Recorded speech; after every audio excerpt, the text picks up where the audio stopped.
All right. Assignment 2. Some of you are struggling with this. Some of this is because you're not familiar with Python.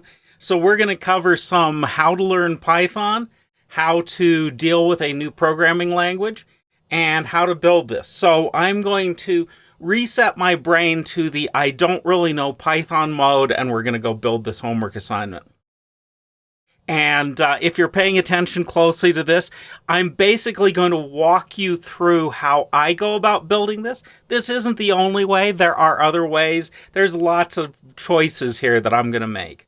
But the first thing is in the homework assignment is it's got to have, and I'm going to bop back and forth between homework assignment, the PDF, the what I search for when I'm trying to learn something, and how I use Google to search for things. So we're just going to walk through it. I mean, this is the details here.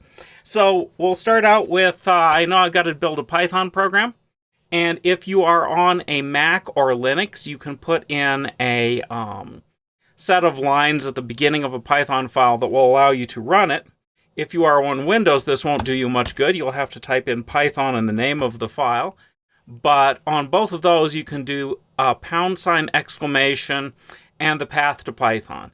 Usually that's going to be something like, it's going to be a path on your system. On my system, it isn't. It's in my home directory. So normally if I were to do this, I would type which Python, and I would take that path. Now you'll notice my path is down my home directory because that's where I have Anaconda installed. And I will just copy that.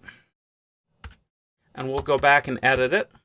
I have my shell configured so that I can just bring back commands. So we'll just paste that in there. And as soon as we do that, I can do print some meaningless thing. And now the magic for Linux, and this is like your virtual machine, the magic for Linux and Mac is chmod plus x and that file. And when I list it now with my ls, it shows up as green. Yours may not. It may still show up as black. But I can do homework02.py, and it runs it. Printing out A is kind of a little thing, but we'll just start with that. Now, the first thing that I did is I figured out how to do a print statement. And that was it. Boy, that was exciting. That was my hello world of Python. Let's toss that out of there. Now, once I do that, I want to know how do I access the command line? Because programs have command line arguments, and that would be something like this. How do I build the equivalent of an echo command? And yes, I'm going to go use Stack Overflow, and I'm going to look at this, and I'm going to go, oh my goodness, that look, yeah, I want a loop. Nope, that's not it. Too much. Okay. And let's come over here and look. Looks like I need to, okay, import sys maybe from these examples. And I'm kind of scrolling down real fast, looking through the examples going, okay, what do I need to import to get to this? And how do I actually do this sort of a thing? Maybe I just want to say access. Let's change the search. I think I said echo. Let's just say Python command line arguments. That's what Google thinks I should have searched for. And real Python. This is real Python. This sounds good. Let's see if this is too much. We're into some book here. Print real Python. Oh boy, there's hello world. Okay. And this one right here, look at this. Except, do you notice that says GCC? It's talking about it. How do I get it to do it in Python is the question. And here's the answer. Import sys, and then I do some sort of a loop over here on sys.argv. Now, I know something about command line arguments. The first one, if I just take this piece of code and just copy it and run it once, I can show you what happens with command line arguments. I think I emailed this exact piece of code out to everybody. So we'll copy it, and let's just go put it in over here in our program for starters. And now if I do, so I've got 3 different arbitrary command line arguments, and you'll notice that the 0th one is the name of the program. I don't really want to do anything with that. I want to start out at 1. Now, there's a lot of ways you could go about doing that. This is one of them. Okay, I could say here in my main program, n equals the length of this. And then I could do, instead of I could just say, what do we want to call this? I in range of 1 colon, or is it 1 comma n, I think? Okay. We'll find out real quick here. And I don't really, yeah. Okay. And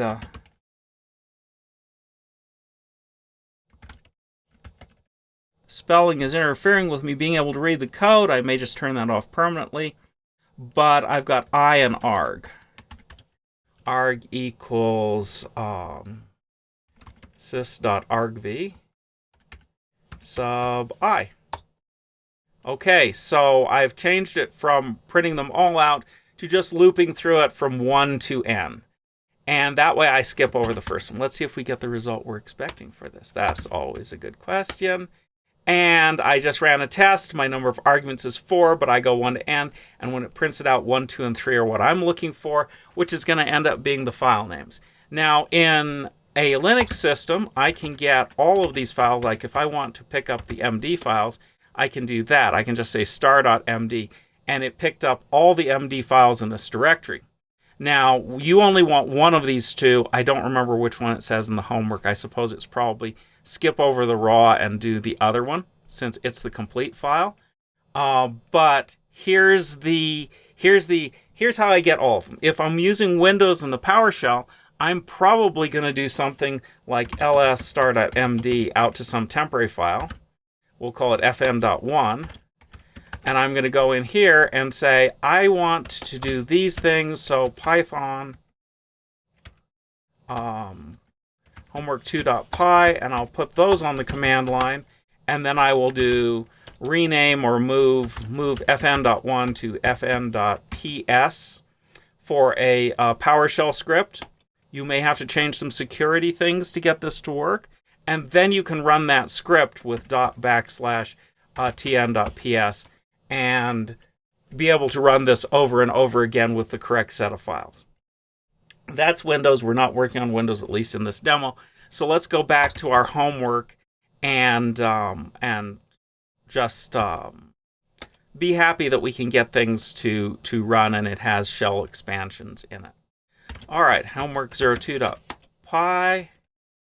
And there is this magic line that I cut from their stuff that says, if this is the main program.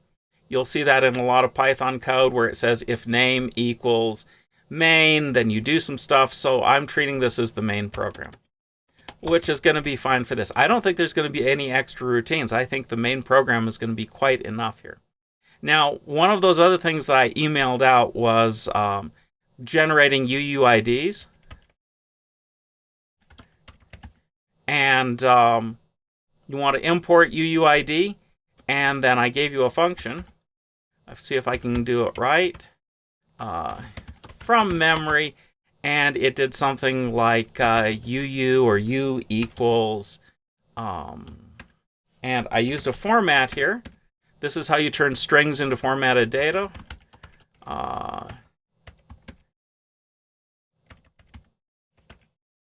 Something like that, and return U. So let's do that and actually call it once and see if it works. Always a good question. So here in the main program, I'll come down here and say print, and you'll notice that when I do this,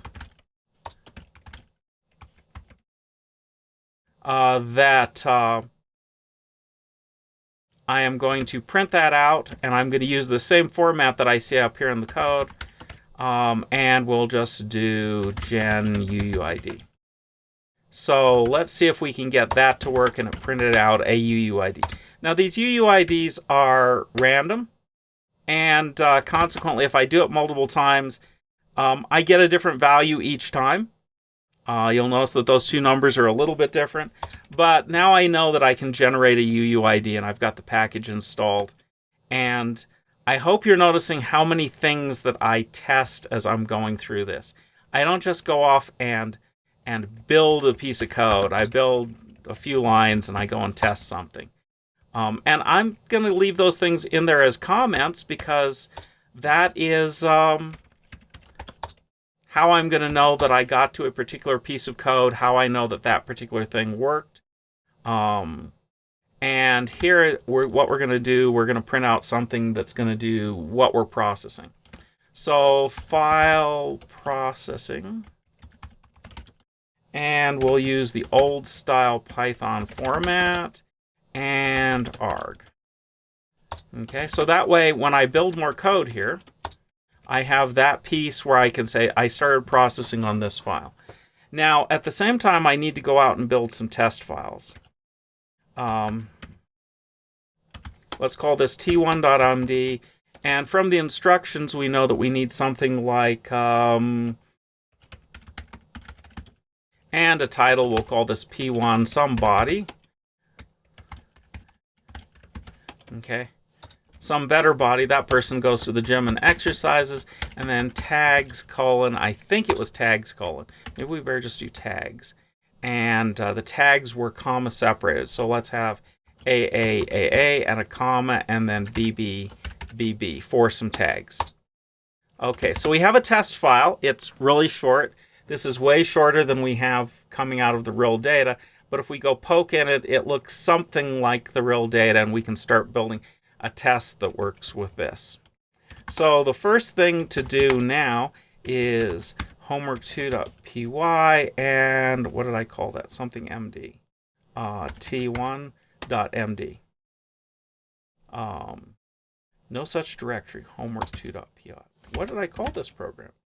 Homework02. Ooh. Okay. Homework02.py. And it says that it's processing that file. Okay. So now we've got something that we could have multiple files. Let's create a second. Let's copy this to t2.md. And we'll create a second piece of data that's slightly different. We'll make this a 2 up here. And let's change our tags to be XYZ, and we'll keep one like that. All right, so we've got two different test files now that we can test with that are way shorter than the ones we're supposed to build with, but we've gotten to the point where we now have, here's how we're processing the files. So let's go and actually edit this and try one more. Now, you could be developing this in something like Visual Studio Code and have that editor open instead. I use Visual Studio Code. It has a really nice debugger that can help you with debugging this. Or on Windows, you could be, just slowly building this thing up from some editor like Notepad++. I'm using VI because it gives me some syntax coloring, and I kind of like that. And let's see, we want to open the file. How do you open files in Python? Let's go find it. Open file Python, and file open. W3 schools is usually to the point. fopen, and read lines. Looks like it would read the whole file. I kind of want to do something like that. Let's pick another one and see what they say. Reading and writing. A guide. Real Python. We can go back to Real Python again. I think we did this one before.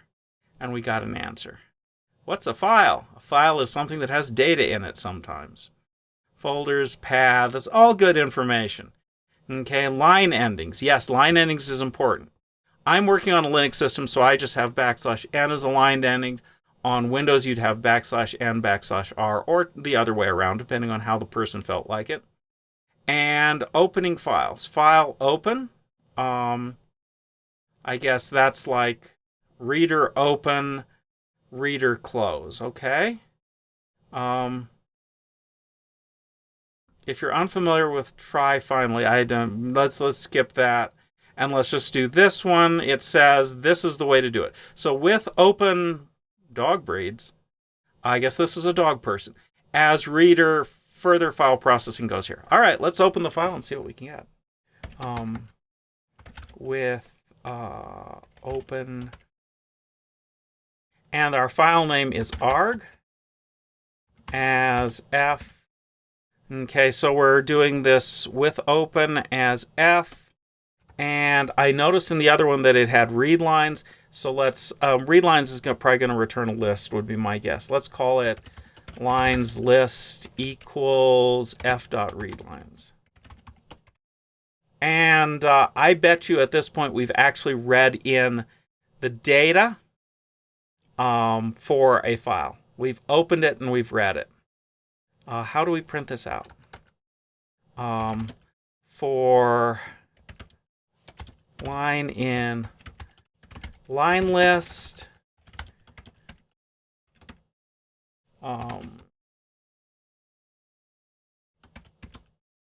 we'll break them up something like that. Line, I don't need a \n there. That would split everything on 2 lines. And maybe what we should do to make this more explicit is we'll do line no equals 0, and inside the loop we'll immediately count that up. That way when we get to line 1, we're printing line 1, and we'll do line no here, and we'll print out the line number. And that way we've got a line number, and we've got some little funny quote marks, a minus and a greater than, around the line itself, so we can see what we've actually got when we read stuff in. Because I don't really know how Python treats a read lines. I'm taking a bunch of guesses there in how this works. And my observations is everything was line 1. That's odd. Okay, that's the first thing I'm going to say. And that's because I didn't do format maybe, or I didn't initialize in the right place. We're going to have to look at that. But I do see interactive P1 body, some better body because they go to the gym more often, and tags down at the bottom. So it read the entire file. Let's see if we can fix the line numbers. That's always good. Line in line list. That acts like it read... oh.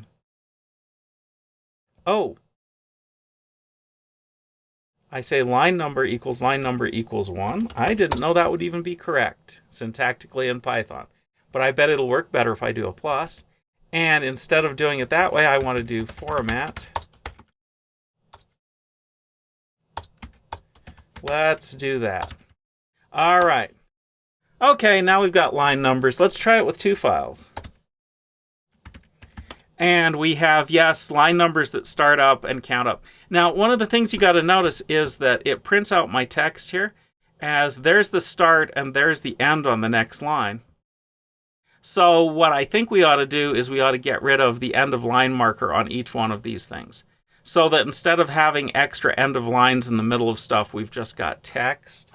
Let's go and do that. I wonder how we do that. Okay, let's see. We want to ask the question, remove end of line. Python. Remove new line. Yeah, right there. How can I remove a trailing new line? And there's R strip. Okay, and apparently you take the string as a object and then you do R strip on it and it returns the thing, I guess.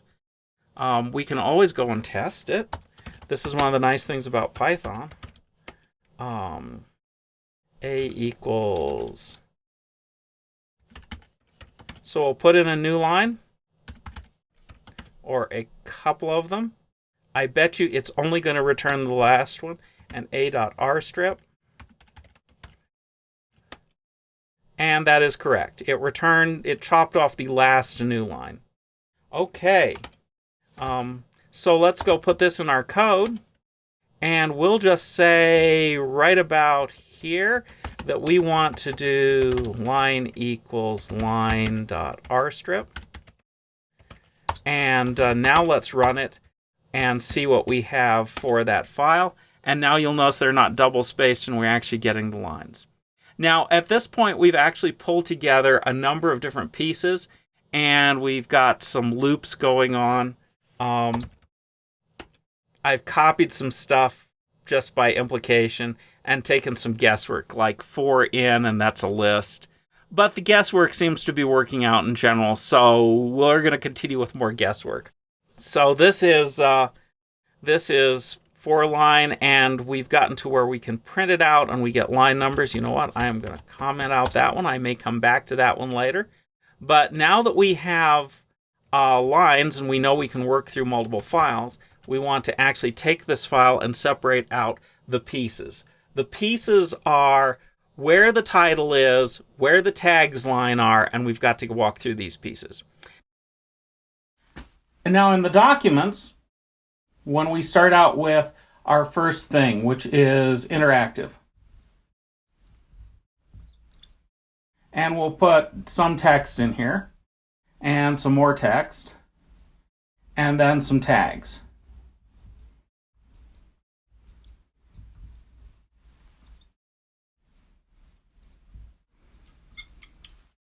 Okay, if we start parsing this from the top down, there's a line up here, it has nothing in it, we don't care, we can just throw it away. We get to this line and we match on this information. Out here it says something else. Okay, whatever it is that it says out here. Okay, so this is the title. Now we can just grab the title and save it in some variable. So we've got some variable up here, title,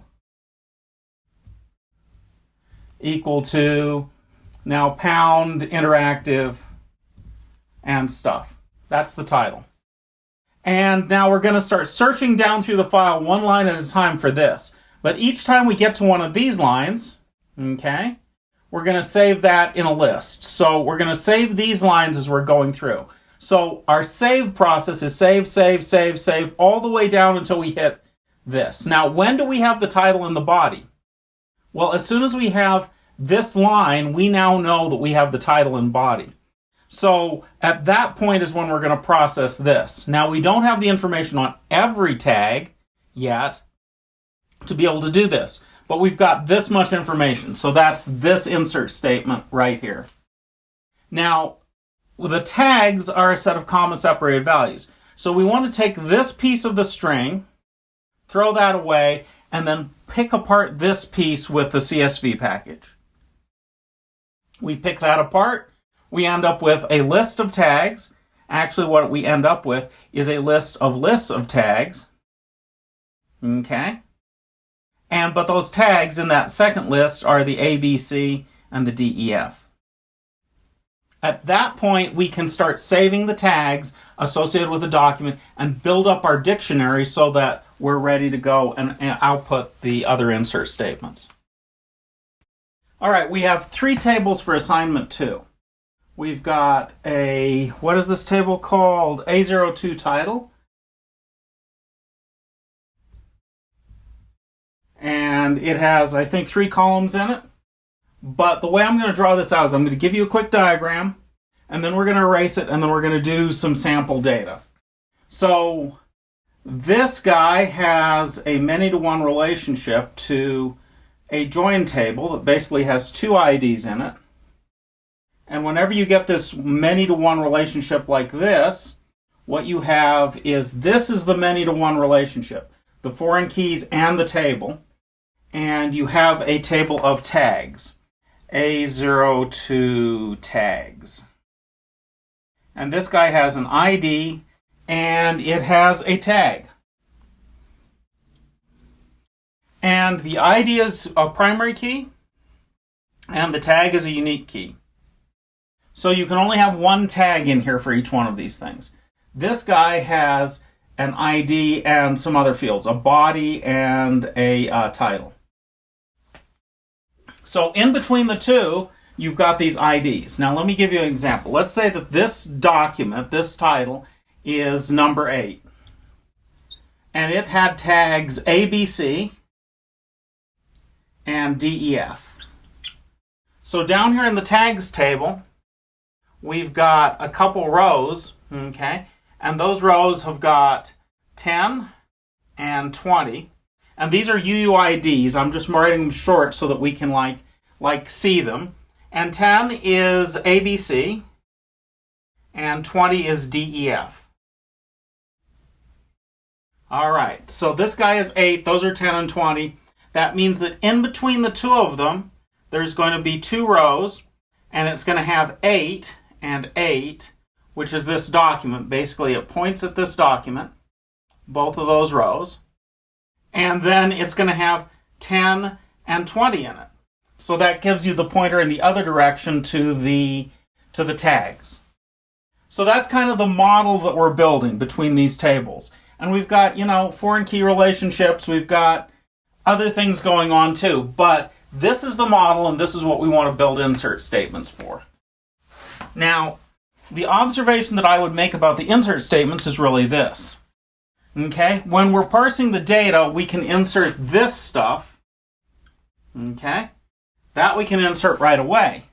But until we've gone through every single document and found every tag, we can't build a unique list of tags. So this stuff down here has to be done at the end. I'm going to put an E by it. And that means that the relationship between the two can't be done until we get to the end. So this also has to be done at the end. So we're going to have to read it, and we're going to have to build a data structure inside the program to store this information as we're building it.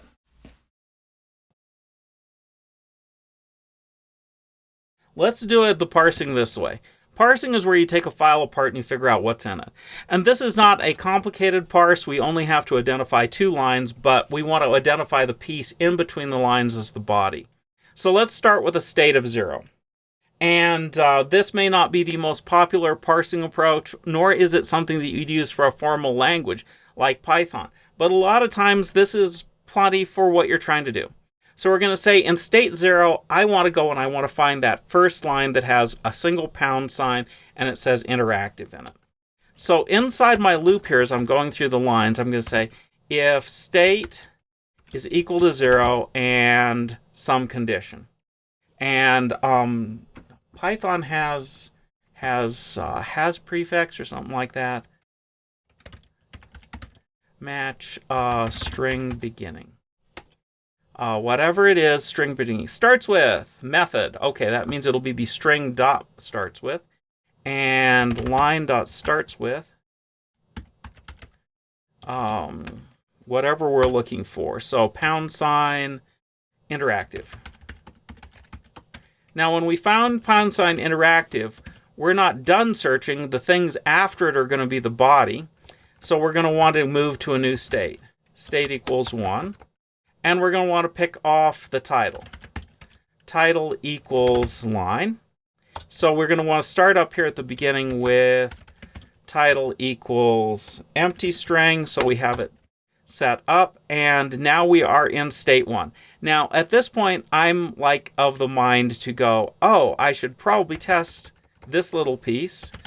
Title equals title.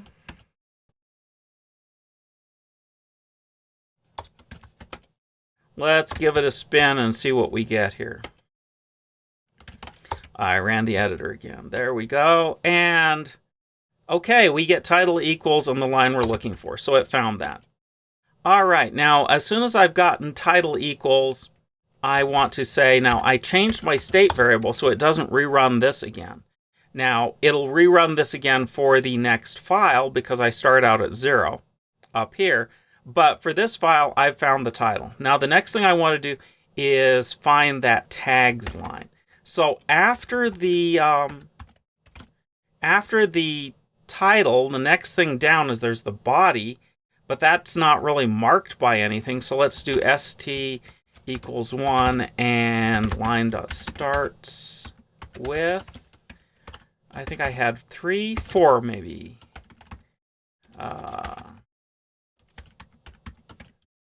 And as soon as we find the tags, we've actually reached the bottom of the file. We're done with this, which means we're going to want to do some processing here. Now we haven't collected the body, But the body is the thing that's in between while we're in state 1, but we haven't found the end of file. So that's the other case here. We haven't found tags, but we're collecting this. So what do we want to do with body? We want to do body.append line, and we'll make a list. Now, of course, we haven't started out with a list, which is bad up here. So let's put in the list, and I wonder if that's the way you declare a list. How do you declare a list in Python? List. I did not type Python there. I typed something else. Okay. Python list. Data structures, documentation, list, append. At least I'm guessing right on append there. Clear, pop, remove. Yeah, whatever. Okay, and it says lists look like fruit, square bracket with things in it. I hope I can start out with an empty list. I don't have to do something. We'll see. And it has count and sort. Oh, that's kind of useful. Sort. I don't know if we need to use sort or not. And append. Okay. All right, my guesswork is good here. We have list append. Now, when we get done with this, we have reached this. Now, as soon as we find the tag lines, we're actually done. st equals 2, because we don't need anything else after that. Now, I don't know how we get from body, which is now going to be a list of strings, back to a string, but we'll figure that out eventually. So, let's see. st is 2. And we're going to do some processing for the body. Now, what I want to do is I want to print these out. And this is where you're actually building a program that's writing programs. Insert into, I don't remember the name of the table. I'm going to put in here XYZZY. That's my little funny marker that tells me I've got to come back to something. And I need the title and body are the things I'm inserting, and values, and I know these are going to be strings, so we're going to substitute these with format. Okay, and I've got to do some things about escaping the strings. And when we do an insert statement, it's ended with a semicolon, so we want something like that. We want dot format, and title was kind. It was already a string, and I don't know what you do to join a list of things. Let's put that in.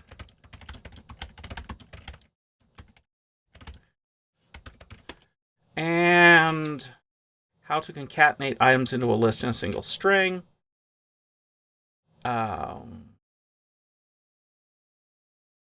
Okay. Sentence, this is a sentence. So apparently you put the separator here, dot join the list. Okay, that's a weird syntax, but let's do it. Let's do, I don't know what I want for my separator. Let's just put a space for the moment. Dot join, and we want to join body. That's going to put it all on one line, but let's start with that and see what we get. And then we're also going to look up what the table name is in the model.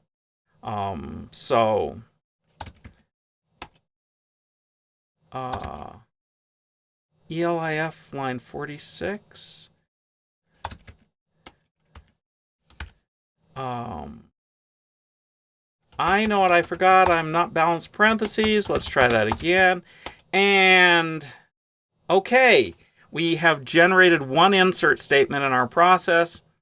I'm not certain that I am fond of the separator being a blank, but we got to look up what the table name is, and then we're going to make this happen a little bit better.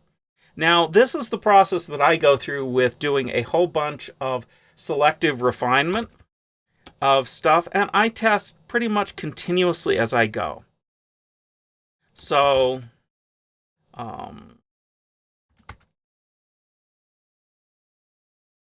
let's look in the file, and it's a02 titles. That's a horrible name, I think. And it has three things: ID, title, and body. Oh, we got to do something about the ID too. But it's a02 titles. And let's Was it title or titles? I can use some pattern matching. It's title singular. That's good. And we have to also do something about that ID. So let's get the ID in there. And this is actually our document ID. Let's call it doc ID. But we got to generate a doc ID. Doc ID equals gen UUID. All right, so we've added the generation of an ID, and there's our insert statement. And let's run it on both of them, and we get two insert statements generated with two different IDs. So this is beginning to look promising. Now, well, there's more details, but I'm going to draw you another diagram. We're going to talk about the details and how we fill out the rest of this. Now, if you notice something, that insert statement actually had an error in it because I'm forgetting to do something in there. I have 3 values, but I only use 2 in my format. So we need to add real quick a third one, like so. Let's run it one more time. And, oh, that looked better. We have bodies and titles and IDs. Okay, now, onto a diagram with the model.